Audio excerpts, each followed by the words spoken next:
Nakonsensya ako. Hello mga boss. Hello. Hello, nagkita kami. Ito yung sikat na YouTuber Shout out sa inyo lahat. Maraming salamat sa sa suporta nyo. Si Soloista Philippines. Subscribe kayo sa kanyang Facebook page. Grabe, nagkataon nagkita kami. Galing ako dyan sa sa subdivision ng Gatchalian. Gatchalian. Yan ako madalas pumikap. Paglabas ko dito, nakita ko kasi ang ganda talaga istambayan dito. Nagpahangin ka. Lagi ako nandito. Paghapon, nagtatambay ako dito. Alam niyo mga boss, kaya ako nagiging rider din. Dahil sa kanya ako sa kanya ako natuto nung umpisa no Mr. Speedy pa lang. 2000 pa yun? 2019 no? 19 ba yun? Pandemic time. Pandemic.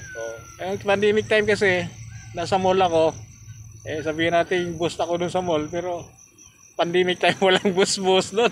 Wala kita Wala, sarado, wala kang kita kaya nagano ako nainganyo dahil sa kanya. Natuto ako paano maging rider kay Mr. Speedy noon. So hanggang ngayon nanatili ako, rider pa rin, nilalamove na. Lalamove na kami. Wala nang Speedy. Dati motor lang, ngayon 4 wheels na. Ganun lang asinso nilalamove rider. Tiyaga lang ba? Di ba mga boss? So, sana kaawaan tayo ng Panginoon. Darating din yung swerte para sa atin. Tiyaga lang sabi ni Master, tiyaga lang. Bye. Kita nyo, di ba? Maniwala na kayo.